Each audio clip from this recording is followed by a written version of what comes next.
Veritas. SCP Files.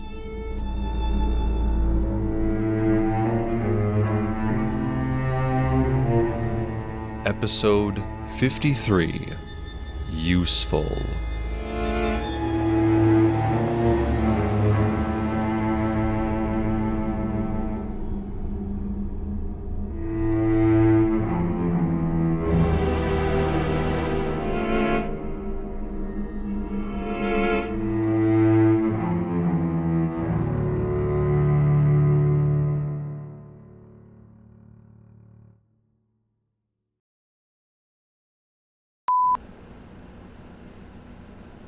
Incident Report 4535-4. Fourth known incident involving SCP-4535, colloquially known as the Better Man. Object Class: Safe. Risk Assessment Level: Low. Reported by Dr. Elijah Klaus. Report made December 12, 2014. What do you know about the movement known as transhumanism? I'll admit, I'm new to the debate. It never really concerned me much. Just another ethical and philosophical argument I'd stumble across, then dismiss out of hand. The core idea is this: humanity can be enhanced through technology. Some believe it's the key to our next great evolution. After all, these days, almost everyone born survives.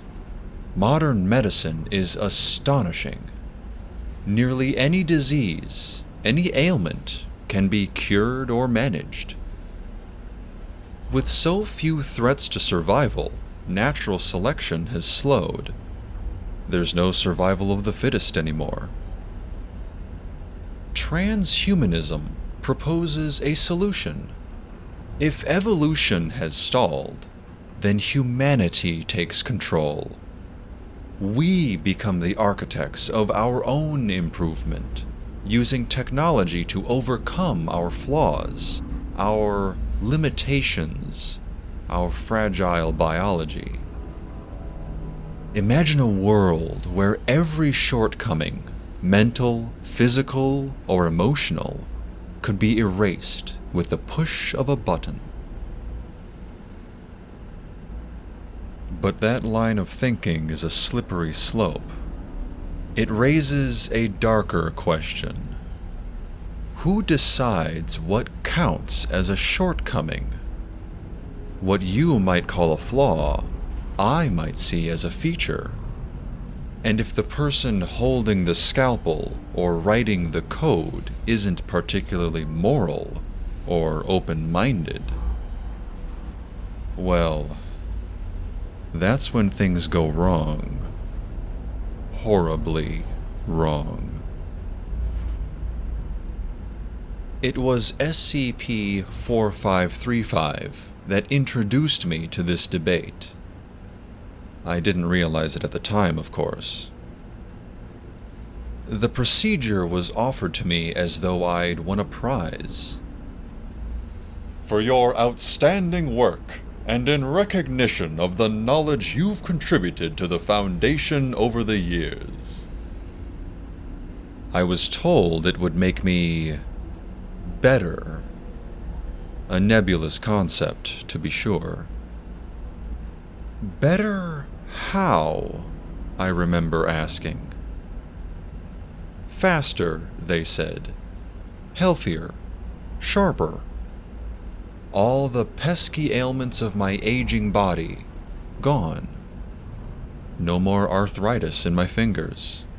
No more snapping and popping in my joints. No more keywording my searches with ergonomic just to survive another day at my desk. So of course I jumped at the opportunity.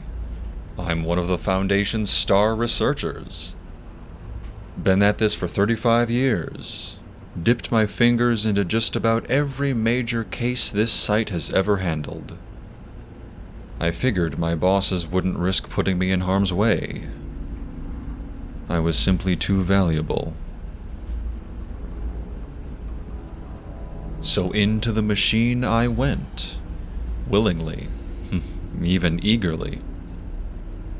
It's a strange contraption, an electromechanical device with two ellipsoidal chambers, the antechamber and the pod, both sealed with thick, opaque glass. They filled the pod with 200 kilograms of raw meat and placed me in the antechamber. Now, I know what you must be thinking. The raw meat was a huge red flag, right? Right. I know that now, of course, but after seeing as many anomalies as I have, you stop reacting to the weird. I remember shrugging my shoulders and thinking, okay, it's meat-powered, sure. And then the sleeping gas hits, and there's no more thinking at all. When I woke up 16.5 hours later, I felt amazing. I remember bounding to my feet and stretching. Full range of motion. No pain, no stiffness. I slipped into a yoga pose I hadn't attempted in 15 years, just to see if I could. And I could. Then the pod door opened, and there he was. My boss, Dr. Reginald Erlenbacher, waiting with this huge smile on his face. And even though he and I had never really seen eye to eye before, I felt overjoyed to see him, elated even. I practically rushed over to shake his hand. I couldn't stop thanking him. And I meant it. God, did I mean it. Which is odd in hindsight. I never liked the man. Arrogant, dismissive, constantly telling other people how to do their jobs in these idiotic, micromanaging ways. But in that moment, I would have followed him to the ends of the earth. Still would. I can't think differently. I want him to like me. I need him to. He put me back to work immediately, and I was ready. God, was I ready. I was efficient, all right. Tireless. Focused for hours at a stretch. Sleep? Forget about it. 4 hours a night was suddenly more than enough. I didn't need a calculator for complex equations anymore. I could wrap my head around anything. Plow through problems like they were nothing. I had stamina for days. I told you I was already kind of a big deal around here? Well, double that. And every time I passed a report to Dr. Erlenbacher's desk, it felt incredible. Not because of the work I had done, shockingly, but because of his reaction. I hung on every good job, lived for every, wow, you finished that already? It felt like flying. It was during one of those late-night productivity kicks that I found the first camera. It was tucked away in the corner of the lab's bookshelf, aimed directly at my workstation.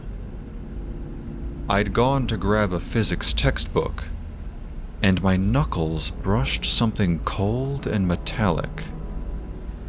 When I withdrew my hand and looked closer, I blinked at it in confusion. My sharpened mind fired off 100 possibilities at once. Maybe it was a mistake. Maybe it had been left there by accident. Or maybe I hadn't been good enough. My heart thudded faster. They felt the need to monitor me. What was I doing wrong? Was I not enough? Did Dr. Erlenbacher think he couldn't trust me in my own lab? I gently nudged the camera back into place and left it there, forced my mind back onto the research. If I needed to prove myself, fine, I'd do it. But then more cameras began to appear. 3 more in the lab, tucked in corners, behind equipment, in air vents. Then one in the hallway. Then in my room. Always small, always hidden, always watching. I could never quite figure out what I was doing wrong. I kept turning in reports, meticulous, fast, flawless. At least, I thought they were flawless. There was no shortage of work, and I was keeping pace, exceeding it even. The doubt crept in. I began checking and rechecking everything, redrafting, reoptimizing, still moving at breakneck speed, but double-checking every decimal, every hypothesis. Hadn't I been improved? Hadn't I been perfected in exactly the way the Foundation had wanted? The thought gnawed at me wherever I went. If he was watching me this closely, clearly I disappointed him. Clearly, I wasn't enough. Sometimes I wondered if the procedure had even worked at all. Maybe it was a placebo. Maybe I'd been deluding myself this whole time. What if the only thing that had changed was my perception of competence? What if the work I'd been turning in was gibberish all along? Finally, I found a camera tucked inside my room's closet, wedged precariously behind the coat hooks and scraping the back of the cabinet. That was enough. I pulled one of my old journals off the shelf and opened it. If Dr. Erlenbacher was so uncomfortable with who I was now that he needed to monitor even my very few hours of sleep, perhaps the answer lay in who I used to be before. Maybe I'd changed in some unforgivable way. I remember frowning as I skimmed through the pages. This couldn't be right. This wasn't the me that I remembered. Oh, my memories were intact. Sharp as ever, actually. I could recall the words I'd written, even the cadence of my voice when I spoke, and the satisfaction of my smirk when I dropped some glib insult. I remembered challenging Dr. Erlenbacher in our regular office meetings, cutting him off mid-sentence just to assert my dominance. I remembered the eye rolls, the insubordination, the smug little comments I'd make when I really wanted to let him know just what I thought of him. But reading it now, it felt wrong. That version of me came across as arrogant, needlessly aggressive, self-important, cruel even. It stank of hubris. I saw the way I wielded my reputation like a bludgeon, how I delayed reports just to spite him, how I terrorized him every day with little insults like, "Well, maybe if you'd paid more attention in calculus, you'd be able to actually understand my report." It made my stomach twist. Had I really spoken to him like that? No wonder he wanted to improve me. No wonder he monitored me so closely now, waiting for me to return to those awful patterns. But I couldn't understand it. I didn't feel like that person. Not anymore. Not even a little. That man was selfish. That man didn't care who he hurt. That man would have thrown a full-blown tantrum just to get his way. I wasn't like that anymore. So why was there still no trust? I turned the pages slowly, uneasily. What had I been trying to prove? And why was I so different now? I closed the journal. My hands were shaking. Maybe this was the real improvement. Maybe the procedure had finally fixed the part of me, of my personality, that had been broken all along. I was better now. Kinder, more cooperative, more productive. I made people proud. Dr. Erlenbacher said so. Didn't he?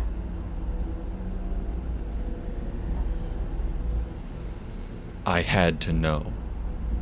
I had to know what the machine had really done to me. So I went looking. I snuck into his office, dug through his files until I found the report. SCP-4535. That's when I discovered the truth. I am not me. Not the real me, anyway. That version, the combative genius who lorded his intellect over others, who made superiors sweat, who grumped through his days looking for a way to wield his righteousness like a knife. That man was terminated the moment he stepped out of the antechamber. And me? I was formed from the meat and his memories. A replacement, molded in his image, with all of his brilliance, but stripped of everything else that made him, well, him. It eats away at me. Not the discovery, not the fact of what I am, but the guilt. The guilt of going behind Dr. Erlenbacher's back. I know how absurd that sounds. I know he had the original me killed. That this was his plan from the very beginning. My murder, disguised as a promotion. And yet, the shame won't go away. Because even now, even knowing everything, I want to please him. I need to please him. It's in me. The procedure didn't just repair the mind and body. It rewired my loyalty. It made me the perfect employee in the Foundation's eyes. Obedient, eager, disposable. And there's a catch, of course. A cost. This body and mind, the upgrades burn too brightly. Just 7 years, the report says. 7 years before the system collapses under the strain of increased efficiency. I have a due date now. 7 years left to prove my worth. 7 years to show I'm not defective anymore. 7 years to convince him not to replace me again. I'm not me anymore. But I'm still useful. Far more useful than before. And for now, at least, that's enough.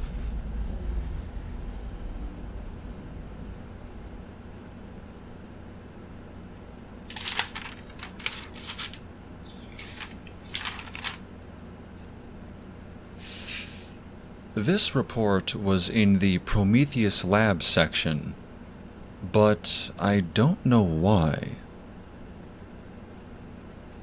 It reminds me of that other one, the chemical test, the serum that made the researcher obsessed with perfection. That one did mention Prometheus Labs more directly, didn't it? I might have to go back and dig that one up again. But this, the idea that someone could be changed that much and still want to serve the person who did that to them? The beginning of the report framed this idea of improvement as a debate. Transhumanism. Whether we should augment ourselves, try to upgrade and improve and perfect humanity. But Dr. Klaus, the real version of him, wasn't perfected. He was erased. But what really gets me is that he didn't even know. He remembered everything, still felt like himself, but his values had changed. His instincts, his loyalty, rewired. Not broken, refined. Until all he wanted was to please the man who had killed him. How would you even know? If you didn't have a report laid out in front of you, just spelling it out, how would you ever know? If all you had was that little feeling like something's off, like something's watching.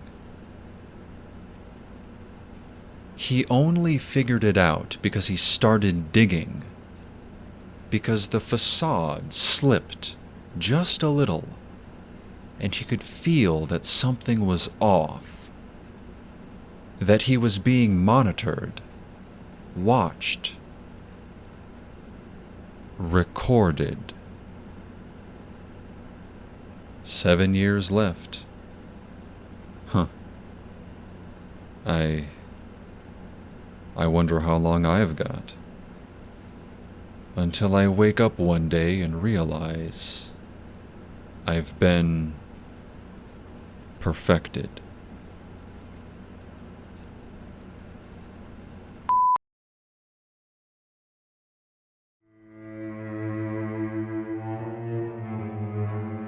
Vault Veritas SCP Files is a podcast inspired by the SCP Foundation. Useful is based on SCP-4535 by Zoltan Barojamal from the SCP Wiki located at scpwiki.com/SCP-4535. It is licensed under a Creative Commons Attribution Share-alike 3.0 unported license. This episode featured Justin Gellner as Scott Anderson. It was written and edited by Leola Angel. We welcome comments. Please rate and review us. Email us at vaultveritas@gmail.com. Join our Discord channel using the link in the episode description. Or for additional content, visit our Patreon. Thanks for listening.